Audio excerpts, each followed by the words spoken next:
Disney is raising the monthly price of its streaming services by up to 20%. Following prior increases, subscriber retention rates stayed strong. Will they this time too? Listen on.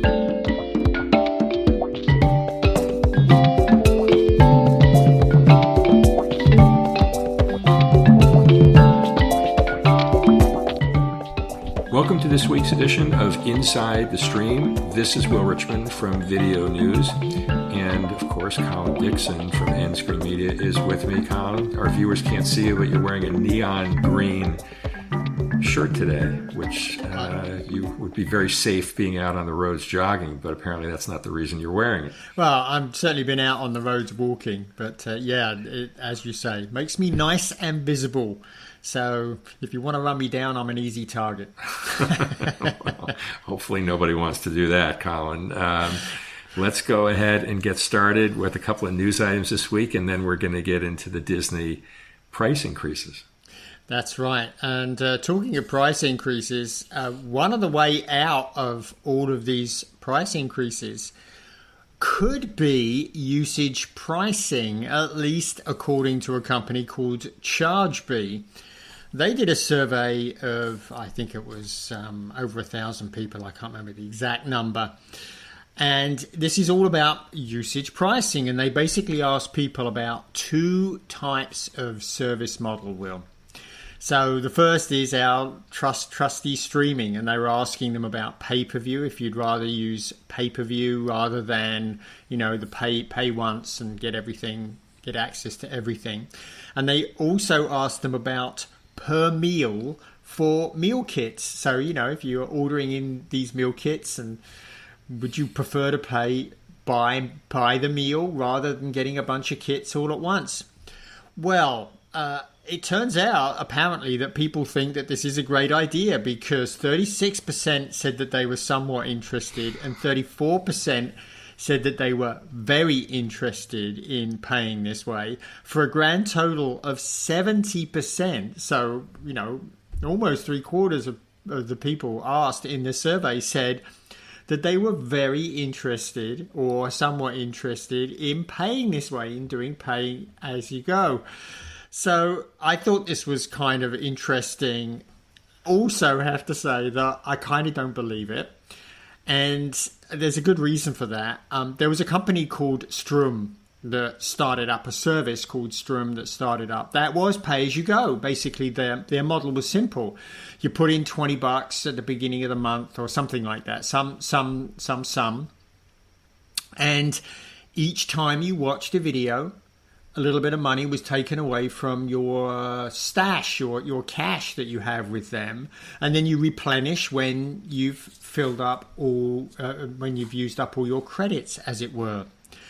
And so I thought this was an interesting model. Unfortunately, it didn't work, and they folded again. I think within a year. I think it didn't even stick around a year, Will. And I've been thinking about this a lot, and I just don't think people think that they want this, but when they actually get it, this is one of those situations where they really don't want it. And I'm just looking at my behavior.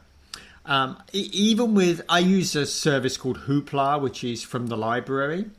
And the way Hoopla works is it's actually free, but you get credits each month, so you can only spend a certain number of credits each month. So even when this is free, when I look at a video in Hoopla, I ask myself, is it worth spending my credits on this video, or do I want to save them for something better?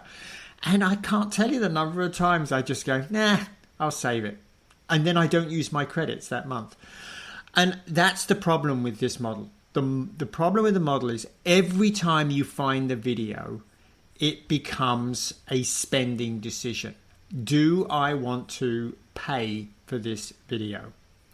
And when you put a consumer in a situation like that, they most often go somewhere where they can watch without penalty, without even an implied penalty.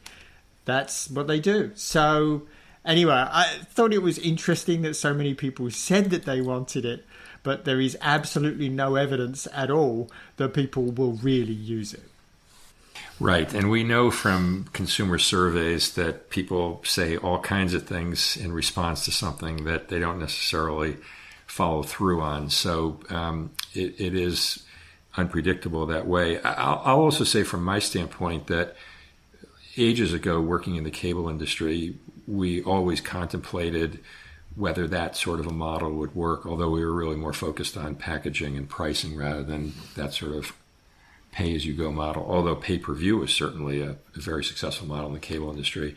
And what we found was overwhelmingly viewers wanted a pay-one price, consume as much as you want type of model, and don't want to deal with the overhead of tracking and measuring and how much it's going to cost during the course of a month. It's just too complicated for consumers to deal with. And so I would be skeptical of that data as well. Although having said that, I think there is a broader topic that we'll get into in a moment when we talk about Disney and their price increases of the overall impact of budgets that these increases in SVOD monthly plans, what that creates for budget conscious consumers. So, but I personally don't believe a pay-as-you-go model is the solution to that. No. So if that's what you're thinking of launching, you better think twice.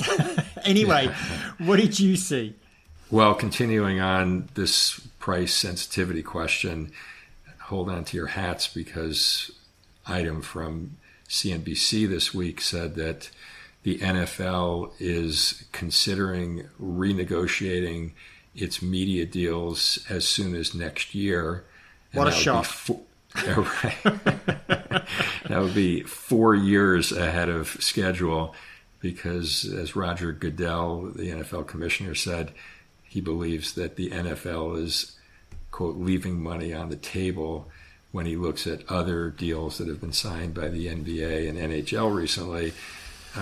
They would need to actually get permission from Disney, NBCU, Paramount, Amazon, and Fox to begin any discussions on renegotiations prior to the 2029-2030 season. So it's not a given that NFL could do this just because they want to do it.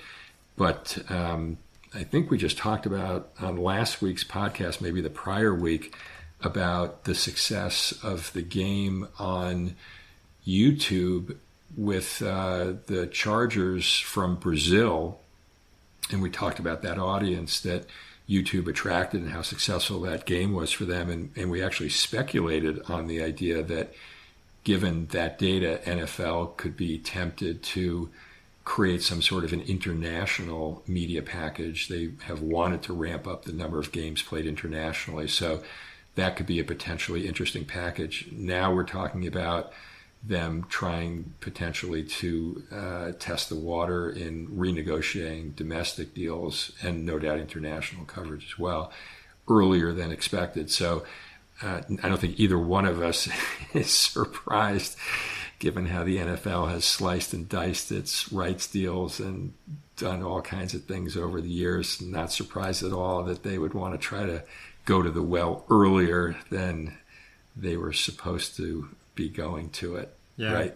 Yeah. Since I read this announcement, Will, I've been thinking to myself, what on earth can the NFL offer me to incent me to renegotiate this deal now if I am in CBS, NBC, or ABC shoes? I just cannot think what they could offer me. And the reason is, as you say, they have sliced and diced up the rights to NFL so much. And the only outcome here is that I end up paying more. Look, these rights are very expensive. These guys they've run their calculations. They know what they have to do to make money on this deal. And, frankly, they're going to throw that all up in the air to renegotiate early because the NFL asked them to. There would be a big fat no from me if the NFL came calling on this. Well, I'm only going to say, Colin, that as much as you can't think of a reason why they would be willing to negotiate earlier than they have to. I would suspect, and again, this is pure conjecture, that Roger Goodell would not float this kind of a balloon on CNBC unless the NFL had some arrows in its quiver that it felt confident in for inducing these media partners to negotiate early. And I hear you on what could that possibly be given the current context. But at the same time, I don't think he'd be out there publicly saying this if they weren't somewhere along the way or in some kind of conversation already with the media partners about what would incent them. And, you know, to be fair, Colin, I totally hear you on the rates going up, but there are a range of different things that the NFL could potentially put on the table. The big one is, you know, additional coverage, giving them additional games, whether that's international or whatever. The other thing that comes right to mind is that there may be some new technology advancements, particularly in the AI realm, that the NFL could put on the table as value add to the rights partners as a way of them being able to either charge more or provide a more immersive experience somehow. I'm completely in the realm of speculation right now, but I guess I would just say that it's not unimaginable to me that the rights partners could be incented to come back to the table earlier than they're required to do. Yeah, maybe you're right. I know. I think didn't we talk about Amazon doing the AI? They were doing AI enhancements to NFL games in Europe, and so yeah. I mean, I suppose they'll take the meeting, right, to hear what he has to say. But the only thing I think the last thing I should probably say on this is that when they announced this deal, what was it, 3 years ago? I think both of us at that time said, this will never last that long. It's like the media marketplace is going to be so different in the 10-year horizon of this deal. There is no way that this can stand for the length of time that it's going to be in place. So, and in fact, it turned out it isn't going to be. Right. And can I just add, when we talk about the NFL largesse, that I read this week also that the Chicago Bears, we're talking about the Chicago Bears now, nothing against Chicago or the Bears, but they have not exactly been a, year in, year out contender, is now going to have an imputed value of $9 billion in a private market sale of a small percentage of the team, $9 billion. So these NFL franchises keep setting new records. And of course, a big driver of that is the media revenue. So we'll wait and see. We will indeed. Anyway, let's go on. Speaking of prices, Disney, well, it's just coming up on October, and as has become Disney's tradition, they are increasing the prices of most of their streaming plans. And, with one very small exception, everybody is going to be paying more, Will. And not only are everybody going to be paying more, the people who are watching ads are going to see the highest increases. So this is all taking place in October. So if you are currently on the Disney Plus with ads plan, for example, you're going to see your price increase 20%. It's going to go from $9.99 to $11.99. If you are on the premium no ads Disney Plus plan, it's going to go up percentage-wise a little bit less, $15.99 to $18.99. And what that means is that you're basically going to be paying the same now as Hulu, because Hulu with ads is going up from $9.99 to $11.99, and Hulu Premium no ads is not going to change. So this I think is very interesting. So basically, at the end of this, Disney Plus and Hulu are $11.99 and $18.99. That's the price of those products separately. And now the bundles, most of the bundles are also changing, but with one exception, and that's the Disney Plus Hulu bundle is staying at $19.99 with no ads. So that is now a really great deal if you want both Disney Plus and Hulu, because the separate price of those two is $38.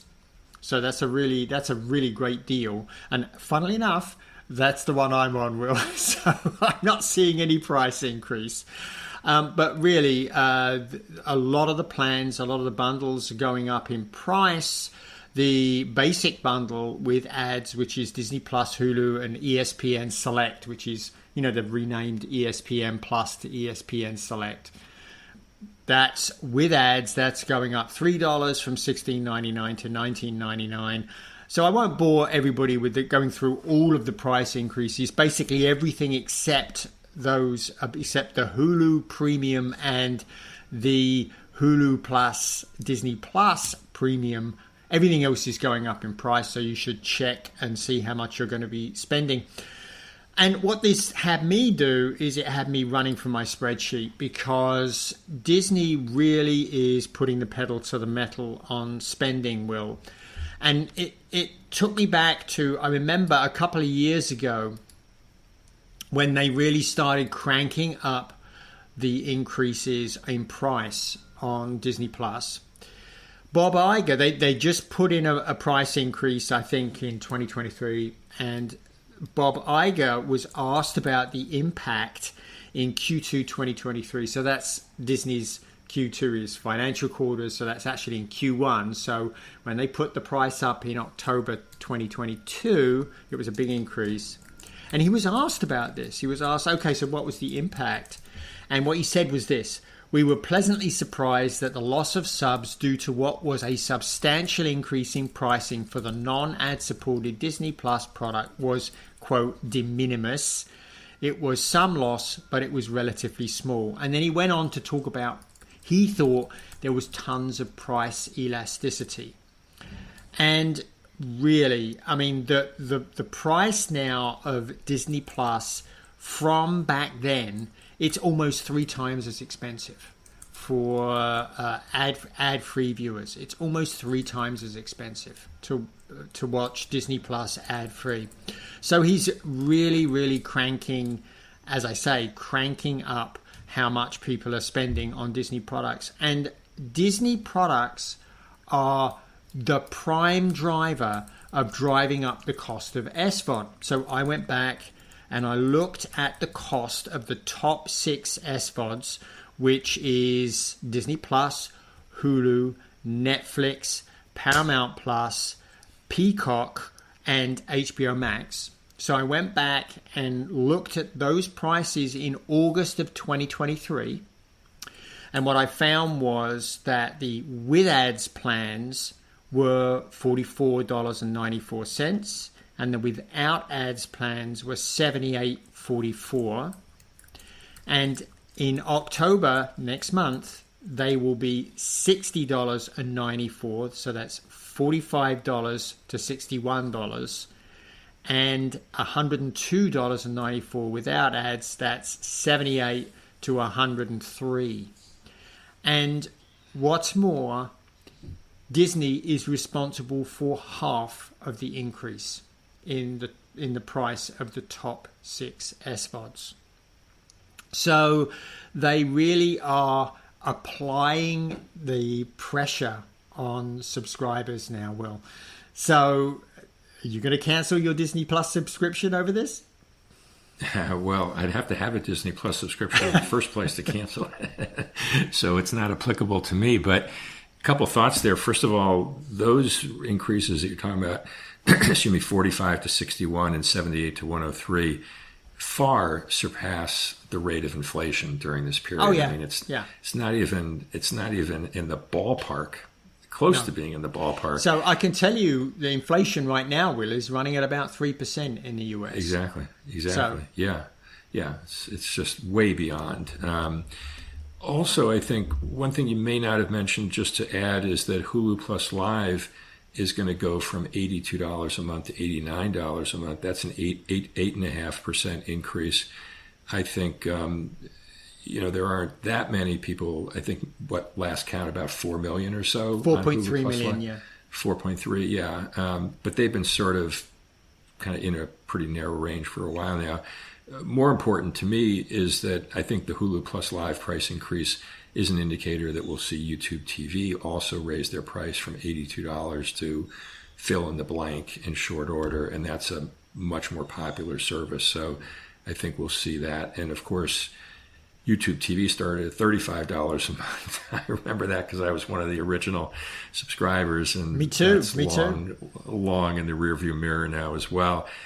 I think also significant here, Colin, you mentioned the aggregate cost of these top providers. I think worth noting here that Netflix looks like more and more of a value on the ad-supported side every day. They're still at $8 a month.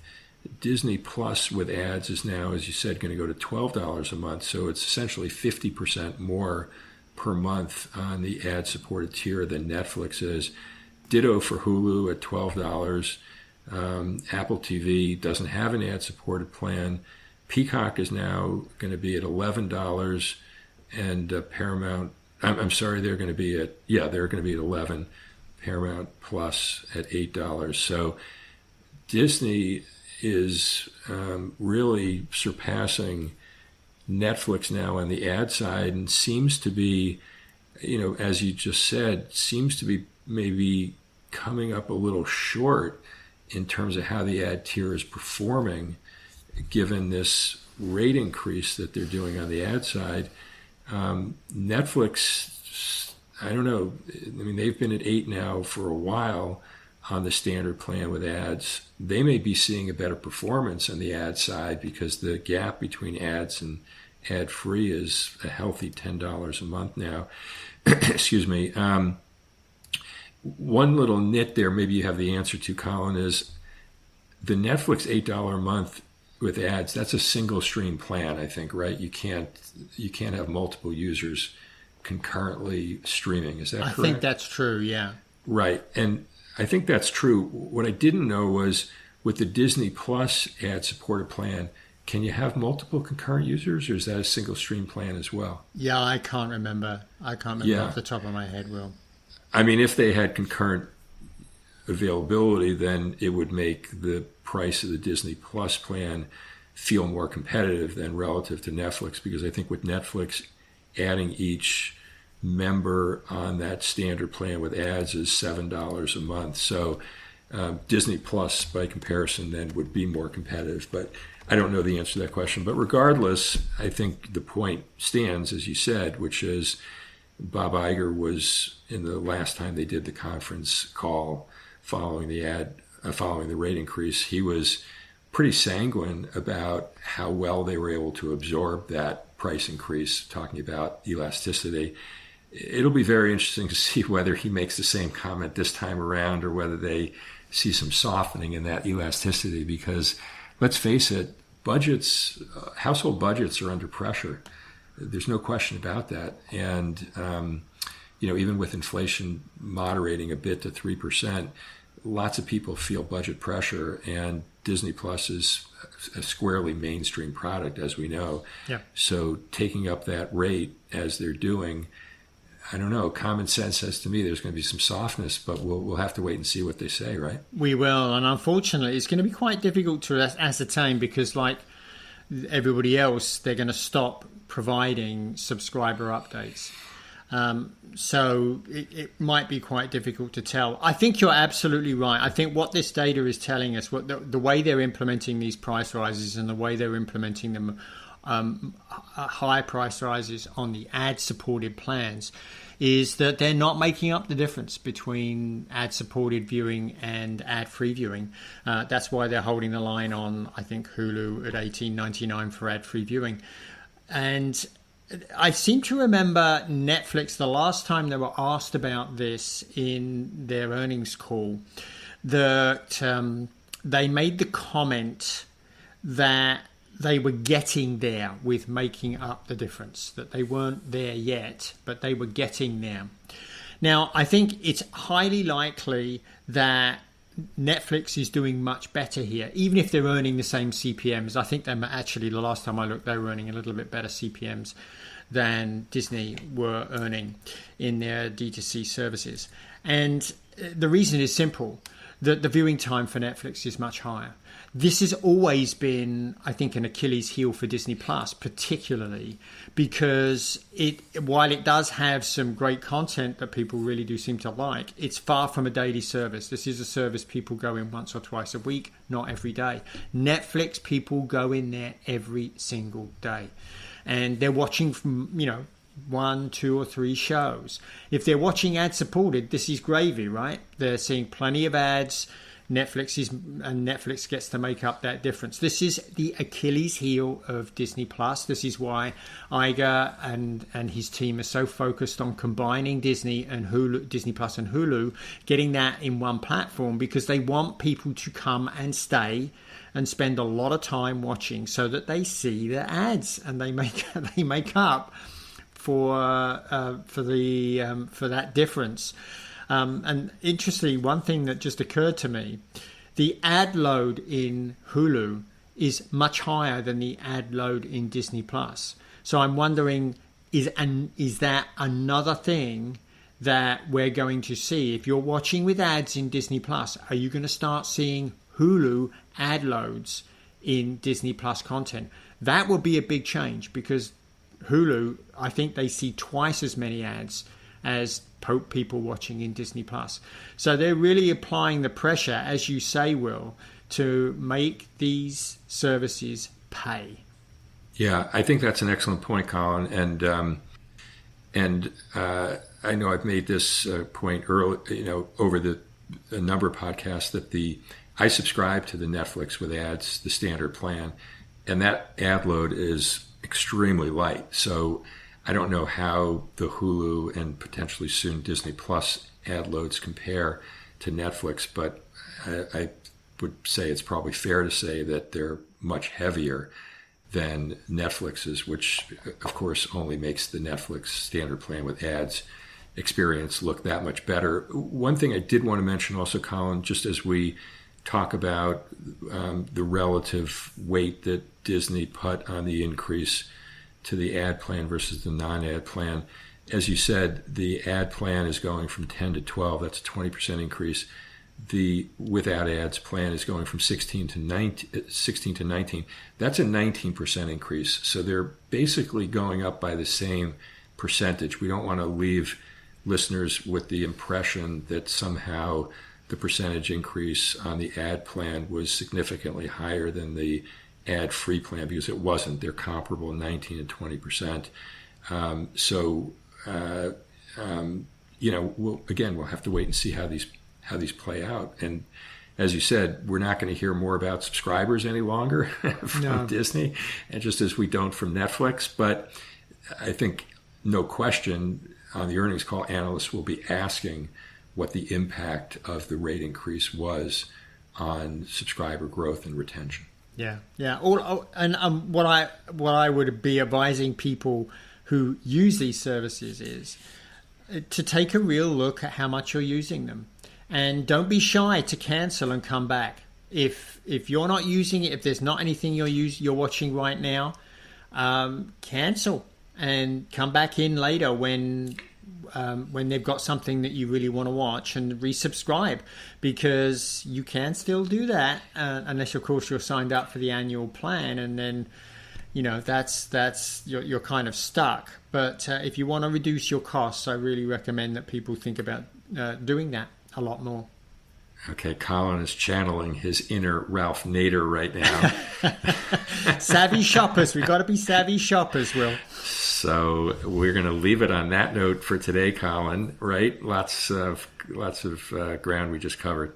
You bet. And people should let us know. Let us know what you're going to do. If you're going to cancel over these, or you're going to start doing what I suggest, which is canceling and coming back in when there's something you want to watch. Let us know what you're going to do. Fair enough. We'll wrap it at that, Colin. Good chatting. Everyone, thanks for listening in this week, and we'll see you all again next week on Inside the Stream.